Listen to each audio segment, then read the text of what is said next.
queridos e queridas, bom dia a todos, graça e paz, amém?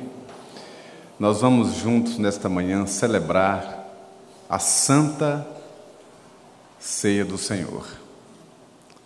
A mensagem desta manhã será uma devocional que nos preparará para este emblemático momento que celebramos aqui e iremos celebrar na presença do Senhor. Eu vou convidar desde já os presbíteros que estão presentes para tomarem assento aqui comigo, e eu quero partilhar uma palavra bíblica com vocês nesta manhã.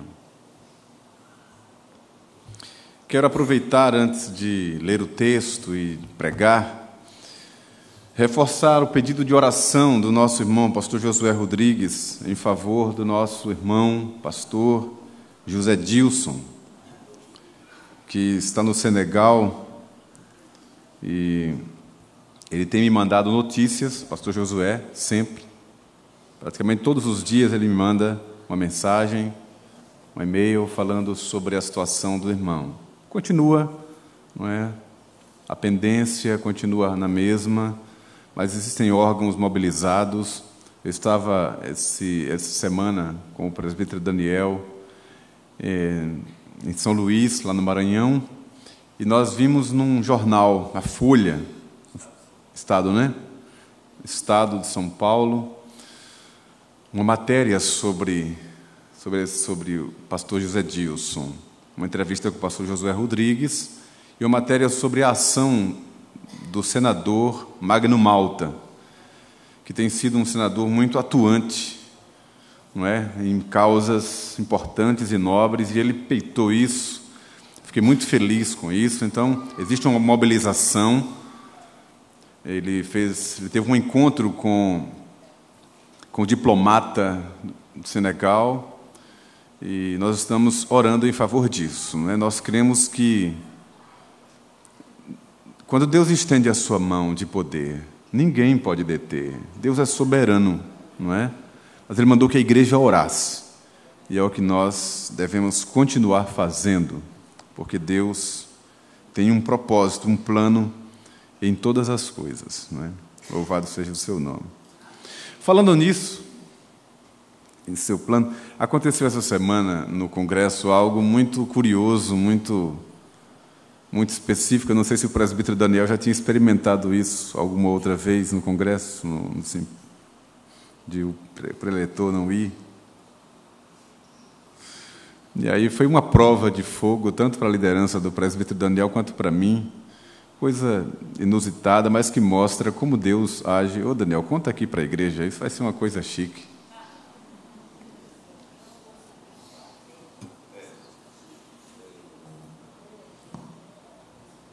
Nós fomos à cidade de São Luís, na quarta-feira, saímos daqui no voo das 5h22, o táxi do Márcio lá da igreja, lá do Uruguai, pegou o reverendo 4 horas, 4h20 me pegou, chegamos ali em São Luís 10h20, o pessoal nos pegou e fomos para as atividades preparativas da nossa cruzada ali de São Luís, e logo no dia 15 de manhã, na quinta-feira, 6 horas já tinha gente para nos pegar na porta do hotel, 6h30 já estávamos no local do evento.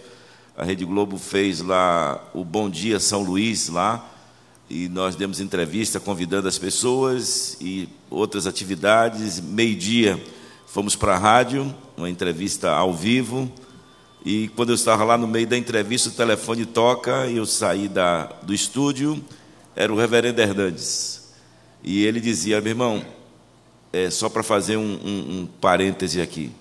O reverendo Hernandes, na quarta-feira, um sobrinho da Tinha, esposa do reverendo Hernandes, uma sobrinha casada com um rapaz, vinham de Belo Horizonte para Vitória e se envolveram num acidente e o rapaz veio a falecer.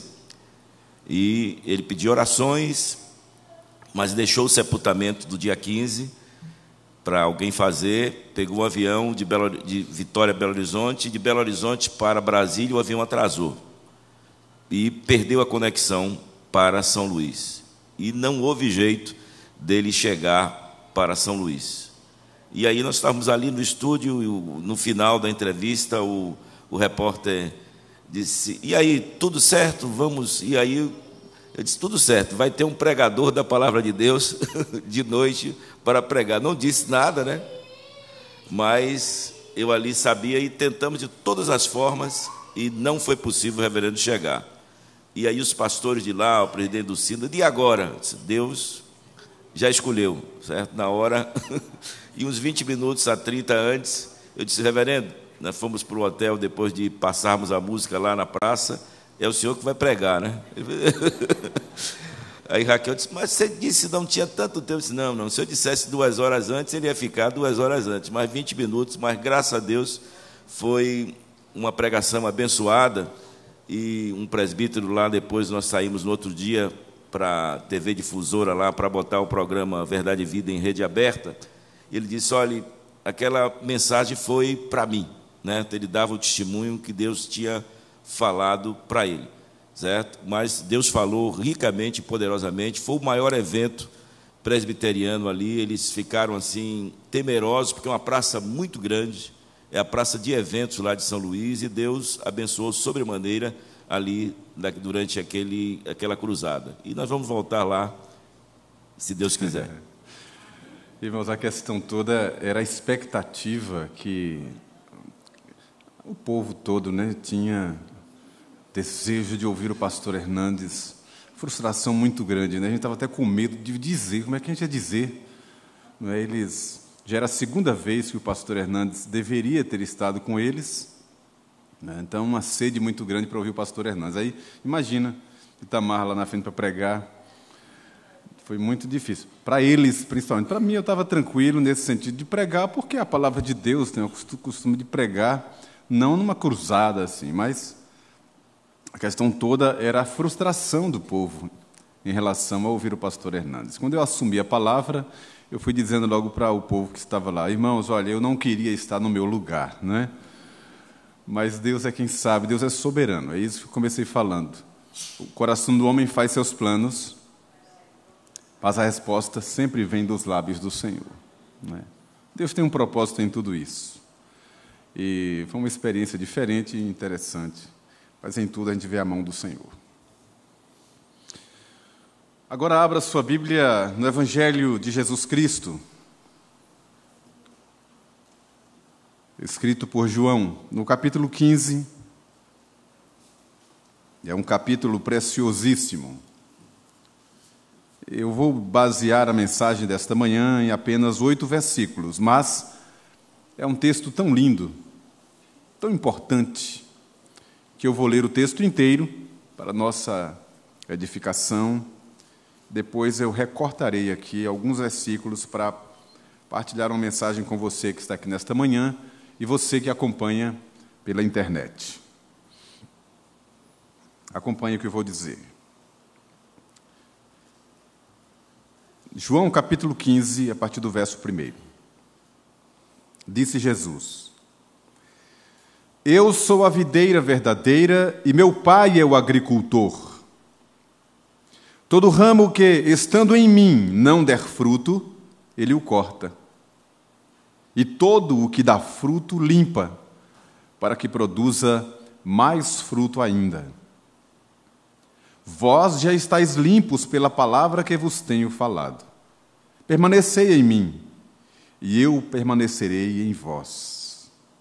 Como não pode o ramo produzir fruto de si mesmo, se não permanecer na videira, assim nem vós o podeis dar, se não permanecerdes em mim. Eu sou a videira, vós os ramos. Quem permanece em mim e eu nele, esse dá muito fruto, porque sem mim nada podeis fazer. Se alguém não permanecer em mim, será lançado fora à semelhança do ramo e secará. E o apanham, lançam no fogo e o queimam. Se permanecerdes em mim, e as minhas palavras permanecerem em vós, pedireis o que quiserdes, e vos será feito. Nisto é glorificado meu Pai, em que deis muito fruto, e assim vos tornareis meus discípulos. Como o Pai me amou, também eu vos amei, permanecei no meu amor. Se guardardes os meus mandamentos, permanecereis no meu amor. Assim como também eu tenho guardado os mandamentos de meu Pai, e no seu amor permaneço. Tenho-vos dito estas coisas, para que o meu gozo esteja em vós, e o vosso gozo seja completo. O meu mandamento é este, que vos ameis uns aos outros, assim como eu vos amei. Ninguém tem maior amor do que este, de dar a alguém a própria vida em favor dos seus amigos. Vós sois meus amigos, se fazeis o que eu vos mando. Já não vos chamo servos, porque o servo não sabe o que faz o seu senhor. Mas tenho-vos chamado amigos, porque tudo quanto ouvi de meu Pai vos tenho dado a conhecer. Não fostes vós que me escolhestes a mim, pelo contrário, eu vos escolhi a vós outros e vos designei para que vades e deis fruto, e o vosso fruto permaneça, a fim de que tudo quanto pedirdes ao Pai em meu nome, Ele vos conceda. Isto vos mando, que vos ameis uns aos outros. Se o mundo vos odeia, sabei que primeiro do que a vós outros, me odiou a mim. Se vós fosseis do mundo, o mundo amaria o que era seu. Como, todavia, não sois do mundo, pelo contrário, dele vos escolhi, por isso o mundo vos odeia. Lembrai-vos da palavra que eu vos disse, não é o servo maior do que o seu senhor. Se me perseguiram a mim, também perseguirão a vós outros. Se guardaram a minha palavra, também guardarão a vossa. Tudo isto, porém, vos farão por causa do meu nome, porquanto não conhecem aquele que me enviou. Se eu não viera, nem lhes houvera falado, pecado não teriam, mas agora não têm desculpa do seu pecado. Quem me odeia, odeia também a meu Pai. Se eu não tivesse feito entre eles tais obras, quais nenhum outro fez, pecado não teriam. Mas agora não somente têm eles visto, mas também odiado, tanto a mim como a meu Pai. Isto, porém, é para que se cumpra a palavra escrita na sua lei. Odiaram-me sem motivo. Quando, porém, vier o Consolador, que eu vos enviarei da parte do Pai, o Espírito da verdade que dele procede, esse dará testemunho de mim. E vós também testemunhareis, porque estáis comigo desde o princípio. Amém.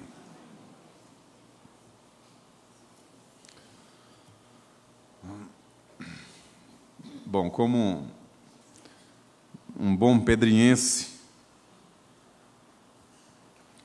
acostumado a lidar com plantas,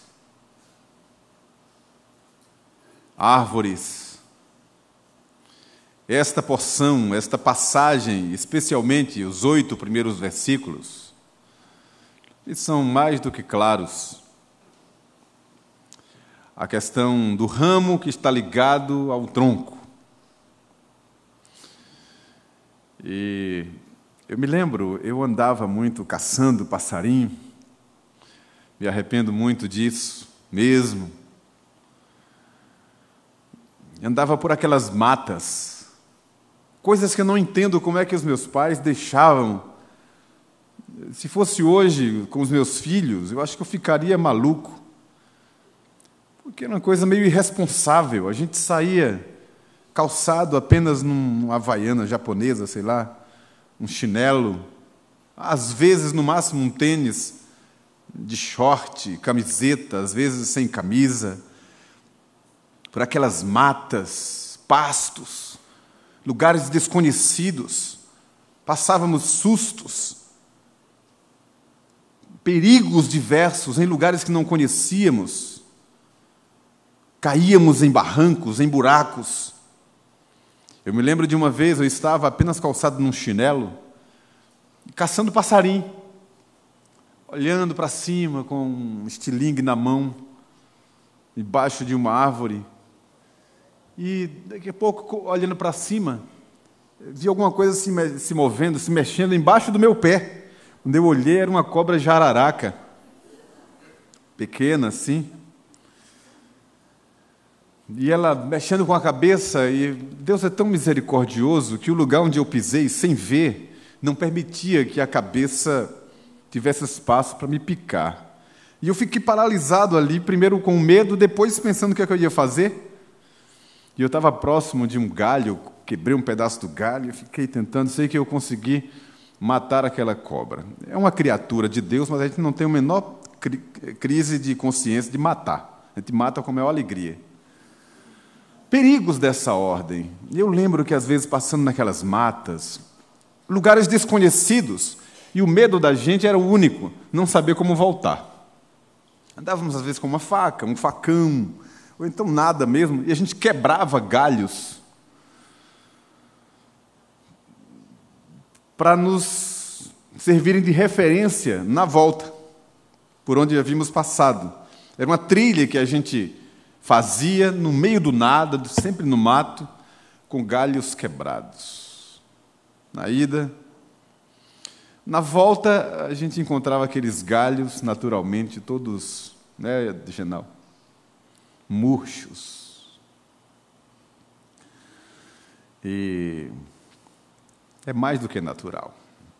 A vida da planta está ligada à sua permanência ao tronco, de onde colhe a sua seiva, ali ela está viva. É igual uma flor tão bonita. Uma vez eu colhi uma flor, achei tão linda, para levar para casa. Linda, diferente, eu nunca tinha visto uma flor daquela. Eu queria mostrar em casa. E eu tirei a folha, a flor, tão linda. Menos de meia hora depois, ela já estava toda murcha, diferente. Chegou em casa, não significava mais nada, completamente diferente. Era melhor ter tirado uma foto, né, André? E mostrado a riqueza daquele galho. Esse texto diz essa mesma coisa do ponto de vista espiritual. Fala da nossa união com Cristo, ou da nossa união mística com Cristo. Não há vida fora da presença do Senhor. Ninguém pode estar vivo se não estiver em Cristo. Porque Cristo é a vida. A vida está nele. E como nós fomos enxertados nessa videira, na vida de Cristo, é por isso que nós estamos vivos.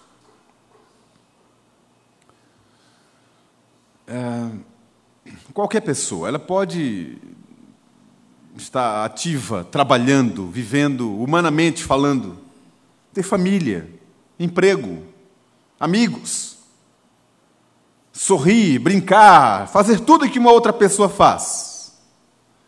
Se ela não estiver em Cristo, ela está espiritualmente morta. Só tem vida quem está ligado a Cristo. Isso está posto, isso está na Escritura. O evangelista João, que também escreveu as cartas, ele diz uma coisa que define tudo isso. Ele diz assim: quem tem o Filho, tem a vida. Quem não tem o Filho, não tem a vida. É o que a teologia bíblica define, e a gente sabe disso. A nossa vida depende de Cristo. Mas tem algo mais que é o que eu quero repartir com você. Vejam, por exemplo, o verso 2. Todo ramo que, estando em mim, não der fruto, ele corta, e todo o que dá fruto, limpa, para que produza mais fruto ainda. Aí veja o verso 4, a parte B. Como não pode o ramo produzir fruto de si mesmo, se não permanecer na videira, assim nem vós o podeis dar, se não permanecerdes em mim. E mais adiante diz, no verso 5, porque sem mim nada podeis fazer.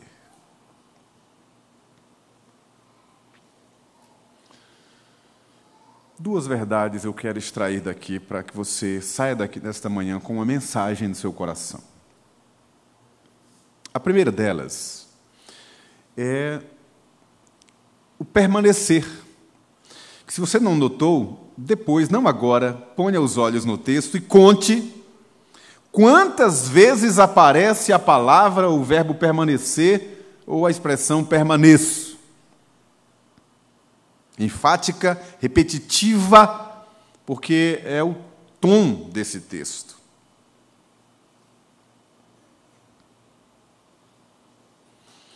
A teologia chama isso de perseverança dos santos, ou a perseverança de Deus nos santos, ou a ação de Deus fazendo com que os seus eleitos permaneçam nele, continuem firmados nele.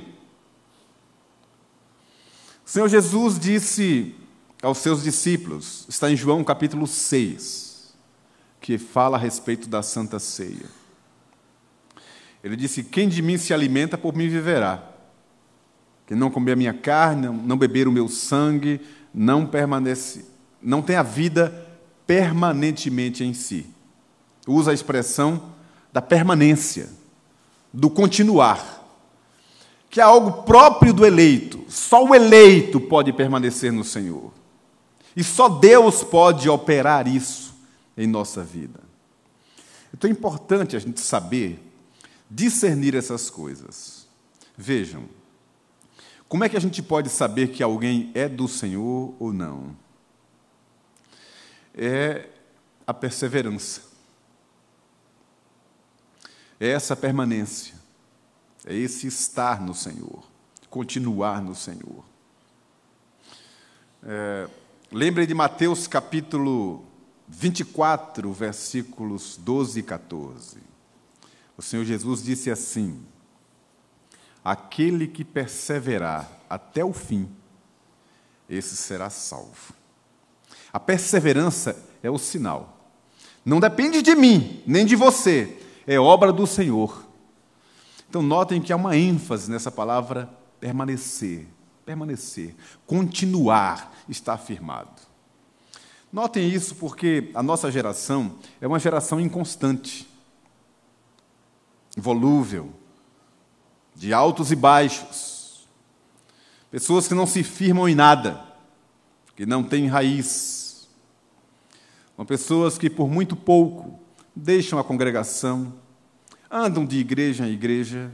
Um dia está bem com o Senhor, outro dia blasfema. São pessoas sem raiz. Aí vem uma onda qualquer, um problema, uma dificuldade, crescem os espinhos e a pessoa simplesmente abandona. Aí você pergunta, mas não era da igreja? Não era evangélico? Não frequentava a igreja? Não estava arrolado como membro da igreja? Por que essas coisas acontecem? Saibam, só é servo de Deus, só é identificado como discípulo de Jesus aquele que permanece. É o que diz o verso 8. Olha aí. Nisto é glorificado meu Pai, em que deis muito fruto. Assim vos tornareis meus discípulos. É a vontade do Senhor. Foi assim que Ele estabeleceu. Então não se engane só porque a pessoa frequenta a igreja, só porque está rolado como membro de uma igreja. Isso não é critério para dizer que alguém é do Senhor. Os de Cristo permanecem em Cristo. Os que estão no Senhor permanecerão ligados ao tronco, haja o que houver. Então, é a primeira ênfase do texto. A segunda, eu quero destacar o seguinte. Notem que ele limpa, corta, poda a árvore para que produza mais fruto. Mas notem, o ramo secará, ficando longe da planta. Olha o que é que diz o verso 6.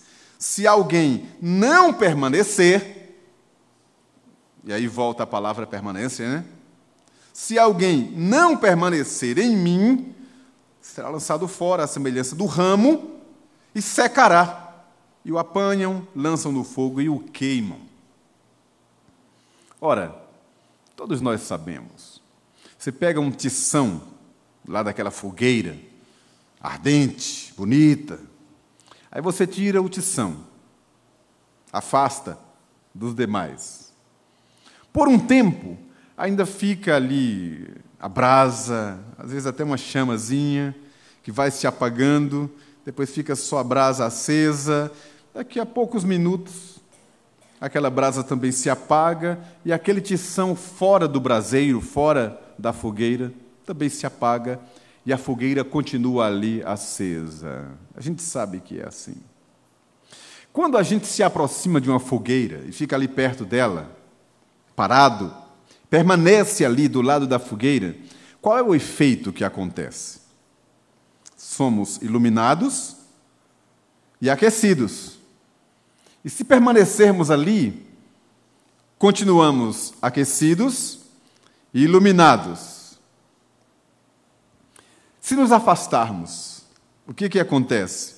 Por alguns segundos, ainda continuaremos aquecidos, mas aquele aquecimento vai se afastando, daqui a poucos minutos o nosso corpo já voltou a outra temperatura. Esse aquecimento depende da permanência junto à fonte do fogo que é o nosso Deus. Então, é isso. Não há como nós sermos frutíferos, efetivos, abençoadores, cheios de Deus, cheios de fervor, se estivermos afastados da videira, de onde colhemos a seiva necessária para a nossa subsistência espiritual. Não tem como. Precisamos estar ligados ao Senhor. É o que diz a Escritura. Deixe-me dar um exemplo bíblico, eu vou caminhar para o fim. Vejam o que a presença de Deus, de alguém estar cheio de Deus, pode produzir. E o que alguém que se afasta do Senhor pode experimentar. Até porque a Escritura diz: os que se afastam de ti, eis que perecem, diz a palavra do Senhor. Vou pegar a experiência de Davi, o salmista, o rei Davi. Em 2 momentos,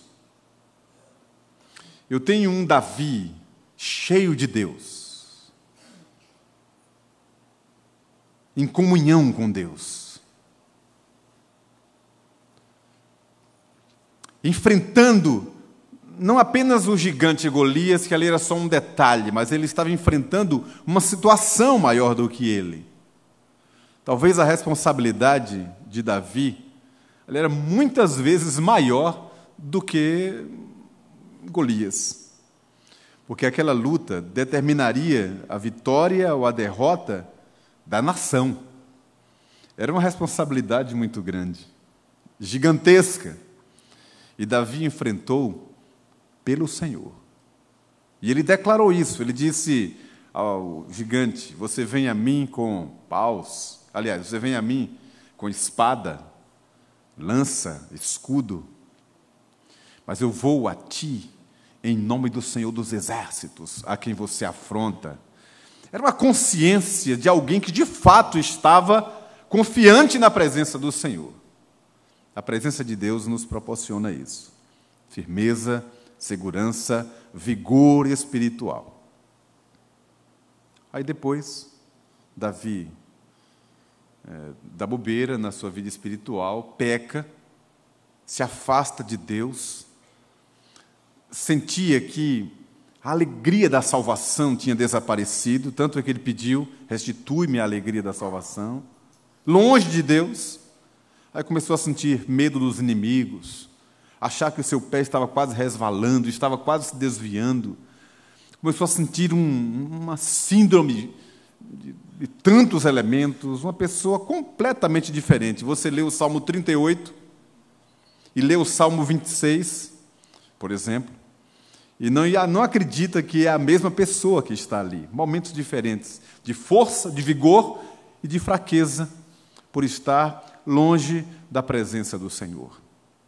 É como nos nossos dias você encontrar a história de alguém, talvez que você conheça, quem sabe até a sua própria vida. Quando a pessoa estava no Senhor, na presença de Deus, vivendo em piedade e em obediência, e ter uma vida vigorosa, alegria de ir para a igreja, alegria de ler a Bíblia, de testemunhar, sem medo de nada, sem vergonha do Evangelho, um desejo de que chegue logo domingo para ir à casa de Deus, encontrar-se com os irmãos, dar um testemunho, dar um folheto a alguém, falar do amor de Jesus para as pessoas, uma vida assim abundante, cheia de frutos. E às vezes, em outra situação, você encontrar, às vezes, a mesma pessoa blasfemando, com uma linguagem corroída na boca, até palavrão falando, sem querer saber de igreja, completamente desfigurada. Antes, um semblante tão bonito, que é o semblante de um crente cheio de Deus. Já viu como é bonito? E depois, um semblante caído, amargurado, desfigurado completamente. Como uma flor ligada ao seu tronco, vigorosa, bonita e cheirosa. E uma flor arrancada no seu talo, depois murcha, sem perfume e morta. Essa é a palavra de Deus para nós nessa manhã. Deus nos quer ligados a Ele, no tronco, sorvendo da sua divina seiva para a nossa vida. Os que se afastam do Senhor perecem. Vamos meditar nessa palavra e entender o que Deus tem para a nossa vida.